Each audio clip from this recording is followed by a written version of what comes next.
te bu nekkee nit ñi luñ la wax moom ngay def et pas yow lu nga wax moom ngay def, ça veut dire que tu es là à aider les autres à réaliser leurs rêves. Et toi yow sa rêve yi nag ku la ko réaliser ah kon tey bro, je suis pas là pour flatter ton ego gros, j'en ai rien à foutre de ce que tu penses, mais je te dis la vérité, da nga ñàkk jom gros. Bro Fall mon gars, da nga ñàkk jom. Fall yaa ñàkk jom. lu tax ma ne la yaa ñàkk jom mooy bro, yow boo waxee sa bopp da nga yeewu 5 heures du matin, doo yeewu 5 heures du matin. boo waxee sa bopp da ngay dem defi tërëni, doo defi tërëni. boo waxee sa bopp tey doo tux, da ngay tux. boo waxee sa bopp ne que tey damay lire livre, doo lire livre.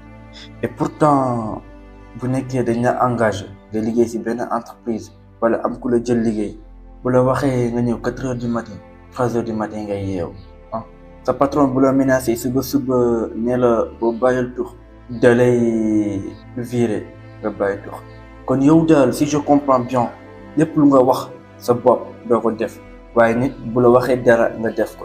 et est-ce que xam nga loolu qu'est-ce que ça veut dire? Ça veut dire que tu te condamnes dans la médiocrité, ça veut dire que tu te condamnes dans une vie de merde.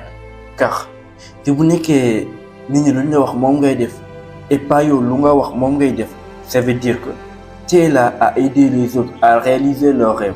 Et toi yow sa rêve yi nag ku la ko réaliser ah kon tey bro, je suis pas là pour flatter ton ego gros, j'en ai rien à foutre de ce que tu penses, mais je te dis la vérité, da nga ñàkk jom gros.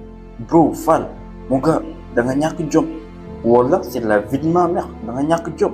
Sinon j'arrive pas à comprendre yow noo mun a exécuter ordre yu ñu lay jox et pas tes propres ordres ah. xam nga man am na benn concept benn mentalité bu ma yor mooy avant que je travaille pour quelqu'un, je travaille pour moi.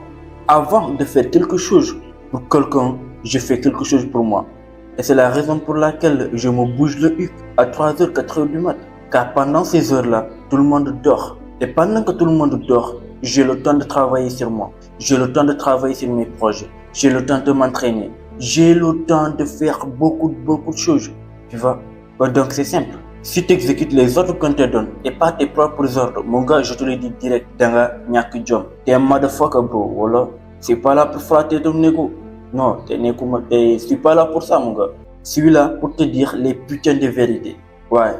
Kon xoolaatal sa bopp. Say rêves mon gars, kenn du la ko réaliser. Boo exécuté wul say propres ordres, tu seras toujours dans la merde. Si tu te bouges pas le huc, mon gars, tu seras toujours dans la merde. Kenn du la ko defal.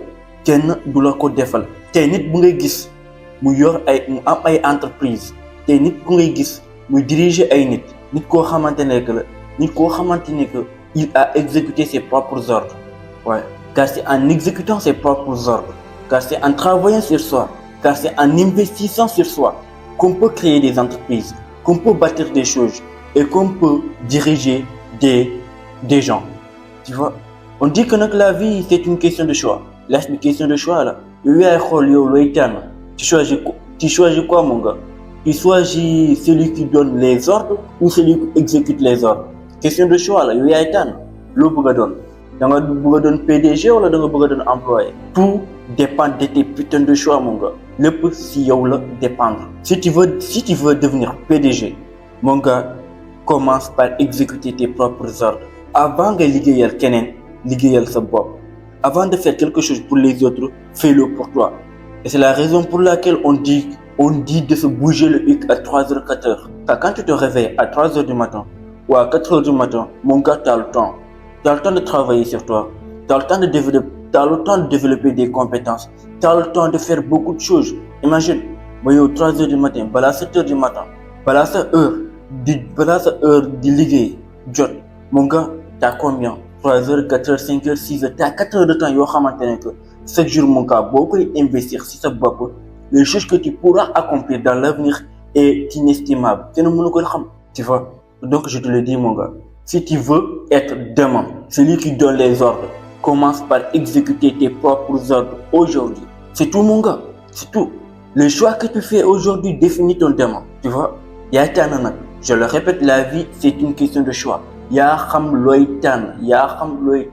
mais je te le dis si vous nekkee ci ce genre de personne yoo xamante ne que sa patron bu la waxee nga def dara danga koy def sa papa bu la waxee nga def dara danga koy def sa tonton bu la waxee nga def dara danga koy def sa oncle bu la waxee nga def dara danga koy def waaye yow munoo jox sa bopp ordre munoo jox sa bopp ordre mon gars ça veut dire que t'es un putain de motherfucker da nga ñàkk jom respecté woo sa bopp respecté woo yàlla lu mu la jox surtout si t'es un bonhomme mon gars je te le dis direct aujourd'hui je mange pas mes mots les gars je suis pas là pour flatter votre putain d'ego yéenay tànn kon commencez par exécuter vos propres ordres d'abord avant de travailler pour quelqu'un travaillez pour vous avant de faire quelque chose pour quelqu'un faites quelque chose pour vous réveillez-vous tôt à 3h, 4h, 5h, ça dépend. Mais réveillez-vous tôt pour travailler sur vous-même. Réveillez-vous tôt pour travailler sur vos projets. Réveillez-vous tôt pour investir en vous. Car c'est ce temps que vous investissez en vous, les gars, qui vous différenciera des autres.